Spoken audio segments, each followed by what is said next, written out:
명절에 여러 가지 선물을 받으실 텐데요. 말씀하신 것처럼 이러한 건강기능식품, 홍삼이나 유산균 이런 것들 많이 받으시는데 네. 그래서 명절이 끝나고 나면 중고 사이트에 이런 거래들이 좀 많이 뜹니다. 거래 한번 보여주실까요? 네, 이런 거래들이 좀 많이 떠요. 하지만 이것이 불법이라는 것을 알려드립니다. 불법이라고요? 불법이에요? 네, 어머. 자, 이 뉴스는 그런데 따끈한 뉴스는 아닙니다. 그런데 이맘때면 꼭 알아두셔야 하는 중요한 뉴스이기 때문에 여러분들께 전해드리려고 합니다. 현행법상 건강기능식품을 판매하는 사람은 영업신고를 해야 합니다. 그런데 영업신고를 하지 않은 개인이 이런 중고 사이트에서 다시 판매하는 이런 중고 거래를 한다면 5년 이하의 징역이나 5천만 원 이하의 벌금에 처하게 됩니다. 세상에, 그러니까 건강기능식품, 뭐 영양제 이런 걸 중고 거래로 팔면 안 된다는 거잖아요. 네. 저는 몰랐어요. 그런데 저는 받은 게 워낙 많아서 그런데요. 이 유통기한이라는 게 또 있잖아요. 먹는 거니까. 그렇죠. 이거 뭐 나눔해야 되는 겁니까? 다 버려야 되는 겁니까? 걱정이 많은데요. 네?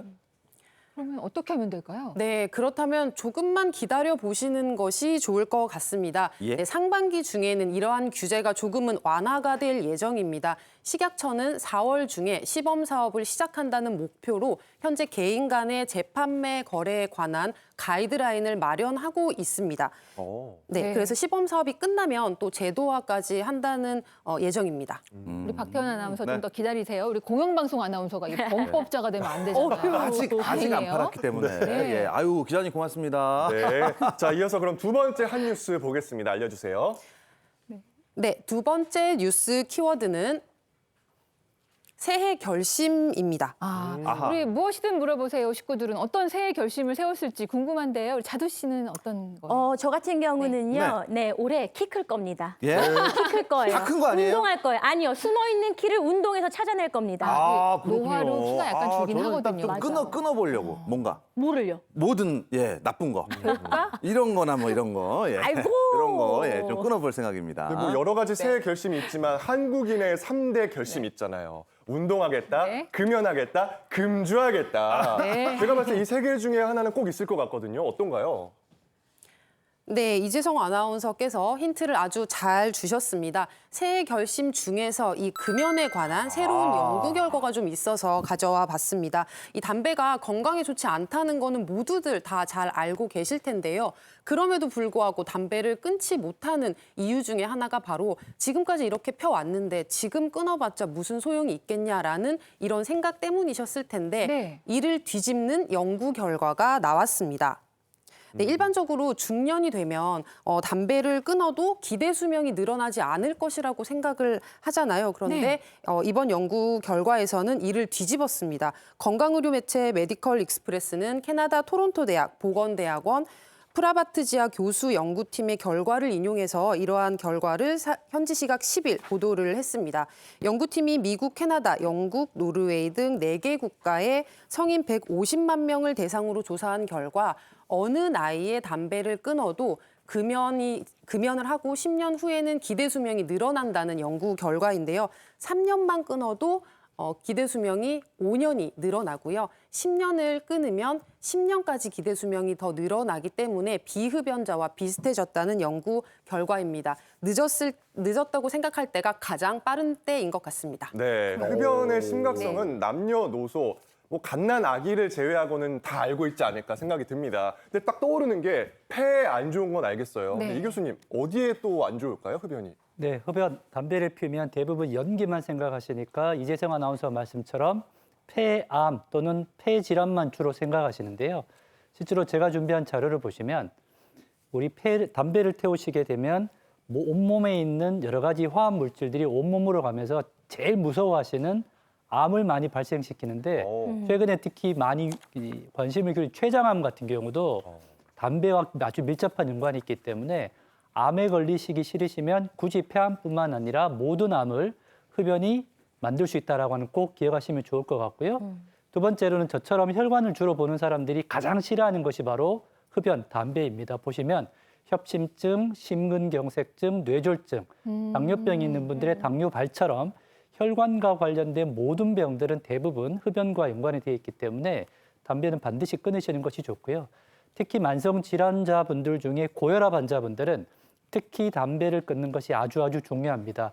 실제로 준비한 동영상을 보시면 일단 담배를 태우시게 되면 담배 안에 있는 많은 화학 물질들이 몸속으로 들어갑니다. 대표적인 것이 바로 니코틴 또는 일산화탄소들이 몸 안에 들어가면서 온몸에 갑자기 퍼지게 되게 되죠. 이러면 산소가 부족하게 되니까 심장과 혈관들이 일을 아주 많이 하게 됩니다. 이러다 보면 맥박도 빨라지게 되고 혈압도 올라가게 되고 두 번째로는 화학 물질들 때문에 혈액이 좀 끈적끈적하게 되기 때문에 혈전을 잘 만들 수 있게 됩니다. 실제로 궁금하신 분들은 담배 한 모금 태우시고 혈압 재보시면 혈압이 평상시보다 한 5에서 10 정도 더 올라가는 것을 알 수 있기 때문에 고혈압 환자분들은 흡연을 반드시 금연을 하시는 것이 필요하고요. 또 고혈압 환자분들이 흡연을 오래 하게 되면 아까 말씀드린 것처럼 암뿐만 아니라 심혈관 질환에도 아주 위험이 있기 때문에 새해에 반드시 오늘부터 금연하실 것을 꼭 부탁드리고 싶습니다. 그냥 한마디로 그냥 머리끝부터 발끝까지 안 맞아요. 좋다 이렇게 네. 기억하시고 금연 시도해 보시면 좋겠네요. 네, 만병의 근원이니까 새해에는 꼭 금연 성공하시기를 바라겠습니다. 네, 저희 남편. 알겠습니다. 자, 그럼 이어서 세 번째 뉴스 브리핑 보겠습니다. 네, 세 번째 키워드는 역주행인데요. 역주행하면 떠오르는 것이 있으신가요? 어머나 세상에 왜 또 제 얘기를 하시려고 요즘 또 K푸드 김밥도 글로벌하게 열풍이잖아. 잘 말아줘. 또 김밥도 아주 역주행 조짐이 또 예. 보이나요? 아, 역주행. 그럼 좋겠네요. 역주행하면 좋겠네요. 네. 근데 이번 역주행은 좀 안 좋은 역주행인가요? 무슨 역주행인가요? 네, 이번 역주행 키워드의 주인공은 바로 홍역입니다. 웬 홍역? 올해 1월에는 1명, 그리고 2월에는 4명, 지금까지 벌써 총 5명의 환자가 보고가 되고 있는데요. 지난해에는 총 8명인 것에 비하면 올해는 연초부터 홍역 감염 조짐이 심상치가 않습니다. 물론 우리나라는 98% 이상의 높은 예방 접종률로 예방 접종률과 적극적인 대응으로 세계보건기구 WHO로부터 2014년 홍역 퇴치 국가로 인증을 받았습니다. 그럼에도 현재 좀 불안한 상태인 건데요. 이런 역주행은 좀 멈췄으면 하는 바람입니다. 네. 어머니 세대 때는 홍역 환자가 꽤 많았던 걸로 알고 있는데 네. 요즘은 거의 못 본 것 같은데요. 네, 사실 우리나라에서는 생후 12개월에서 15개월, 그리고 만 4세에서 만 6세 때 총 2번에 걸쳐서 무조건 예방 백신을 접종하기 때문에 홍역 예방이 거의 다 된 상태인데요. 우리나라보다는 해외에서 감염 환자가 좀 폭증을 하고 있는 그런 상황입니다. 유럽에서는 홍역 환자 발생이 45배 이상 증가했다고 합니다. 그리고 아까 말씀드린 국내에서 발생한 홍역 환자 역시 해외에서 유입된 사례입니다. 특히나 이제 해외 다녀오신 분들은 각별히 조심하셔야겠습니다. 그런데 이게 뭐 위험한 건 알겠지만 역주행을 우려할 정도로 걱정이 되는 상황인가요, 박 교수님? 네, 역주행을 우려까지는 아니지만 염두는 해두고 있어야 되는 이유가요. 이 홍역이 기침이나 재채기와 같은 이런 호흡기 감염으로 공기로 전염이 됩니다. 근데 문제는 이 전염률이 너무너무 높습니다. 네. 홍역 면역이 없는 사람이 홍역 환자를 만나면 10명 중 9명 이상이 홍역에 걸리는데요. 어머. 이런 얘기도 있습니다. 옆방에 홍역 환자가 있어도 내가 걸릴 수 있다고. 세상에. 세상에. 그리고 또 문제는 증상이 처음에 나타날 때는 감기같이 나타납니다. 열 약간 나고 그다음에 기침 나고 콧물 좀 나고 약간 네. 눈 충혈되는 이런 증상이 있다가 한 3, 4일 뒤에 얼굴부터 시작해서 발로 내려가는 발진이 생기면 그때야 이거 홍역인가 보다 하고 의심하게 되는데 문제는 감기 증상 있을 때부터 발진 나고 3, 4일까지는 굉장히 전염력이 강하거든요. 그래서 바로 문제가 될 수 있습니다. 아니 사실 홍역이 좀 낯설어요. 잘 모르겠는데 홍역에 걸리면은 어떻게 되는 거예요? 좀 심각한가요? 네, 제 나이만 해도 홍역을 굉장히 많이 앓고 자라서 많이 알고 있는데요. 예, 홍역은 바이러스성 질환이 있는데 홍역을 딱 물리칠 수 있는 항바이러스제는 개발되어 있지 않습니다. 하지만 자기 스스로 낫는 질환이에요. 그래서 시간이 좀 지나면 그때까지 증상에 대한 대중요법만 해주면 저절로 낫게 되는 질환이고요. 정말 아주 드물게 장염이 생기거나 폐렴, 중염, 뇌염이 생길 수는 있지만 이거는 흔히 나타나는 합병증은 아닙니다. 우리가 왜 요즘에 이렇게 홍역에 대해서 걱정을 하냐면요. 지난 3년 동안 코로나에 대해서만 신경 쓰다가 코로나 예방접종은 많이 맞으셨지만 정말 꼭 해야 되는 홍역 예방접종을 좀 약간 미뤄둔 나라들이 있는데 문제는 이런 나라들로 여행을 하시다 보니까 네. 홍역을 알아서 국내에 전파하는 사례가 늘고 있습니다. 그래서 홍역 유행 국가로 가시는 분들은 내가 홍역에 대한 면역이 있는지 없는지를 반드시 확인하셔야 되는데요. 이게 좀 어려운데 면역이 있다는 뜻은 뭐냐 하면 2번의 홍역 예방접종을 마쳤다는 증거가 있다. 네. 우리가 아기 때 갖고 있는 예방접종 수첩 있잖아요. 네. 거기에 증거가 있거나 의무 기록이 남아 있는 경우, 그리고 또 홍역이 걸렸는데 이 걸렸다는 건 우리 엄마가 나한테 야 너 어렸을 때 홍역했어 이런 거 아니고요. 홍역이 걸린 적이 있다라는 항체 검사가 확인이 된 이 경우만 면역이 있는 경우이기 때문에 위험 국가로 가시는 분들은 꼭 면역 여부를 확인하고 예방접종을 받고 가시는 게 좋습니다. 그러면 나는 초등학교 입학 전에 2번에 걸쳐서 홍역 예방주사를 맞았어요. 이렇게 생각하는 젊은이들도 혹시 피검사를 한번 받아볼 필요는 있는 거예요? 그 유행 국가에 여행 가게 되면? 네, 그래서 가장 문제가 되는 네. 게 지금 20살 이전 아이들은 2번을 다 맞았어요. 근데 네. 지금 20 내지 30대 요 친구들은요. 2번이 아니라 1번 예방 접종을 했던 세대입니다. 그래서 사실은 1번으로는 항체가 없거나 면역이 충분히 안 될 수가 있기 때문에 이런 분들은 꼭 반드시 예방 접종이 필요합니다. 네. 네.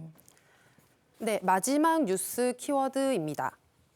네, 최근 이 질환이 저소득층에게 더 가혹하다는 조사 결과가 이루어졌는데요. 만성 질환으로 꾸준한 치료와 관리가 필요하기 때문인 것으로 나타났습니다. 뭘까요? 네. 뭘까요? 만성 질환이라고 하면 흔히 아는 뭐 고혈압, 고지혈증 이런 거 아닐까요? 저소득층에게 더 가혹하다. 모든 병이 다 그렇지 않을까요? 어떤 병인가요? 네, 정답은 바로 당뇨병입니다. 그래요? 이 국민건강보험이 수집한 자료를 토대로 20세 이상 성인 202만 7,317명 중에서 저소득층 당뇨 환자의 5년 우울증 발생 위험도를 추적을 해본 결과가 나왔습니다. 저소득층의 경우 우울증 발병 위험이 44%에서 최대 69%까지 높은 것으로 나타났습니다. 만성질환인 당뇨는 꾸준한 치료와 관리가 필요한데 경제적으로 상황이 어려운 저소득층의 경우에는 이 당뇨병 관리가 잘 되지 않아서 우울증 발생 위험이 높아지는 것으로 나타났습니다. 굉장히 안타까운 소식이네요. 네. 그러니까 당뇨 환자들이 굉장히 힘들잖아요. 그 관리하는 게. 근데 우울증까지 겹치면 일상생활의 유지가 어렵지 않을까 이런 생각도 들거든요. 이성진 교수님. 네, 당뇨병은 전신 질환이기 때문에 그 자체로 치료하는 게 굉장히 괴롭습니다. 그런데 더 괴로운 것은 당뇨병이 있을 때 3대 실명 질환의 하나인 당뇨합병증이 눈에 왔을 때 생기는 망막증이죠.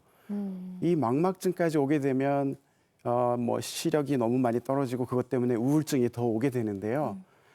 그럼 왜 당뇨병이 있으면 눈이 나빠질까 이렇게 궁금해하시는 분들이 좀 있을 건데 이 당뇨병이라는 것은 당이 높은 피가 흐르는 병이잖아요. 그런데 이 당이 높은 피는 흐르면서 혈관을 손상을 시켜요. 그런데 우리 눈 속의 혈관이 우리 몸에서 가장 가늘고 또 많기 때문에 눈 속에 있는 혈관들이 점점 손상이 되거든요.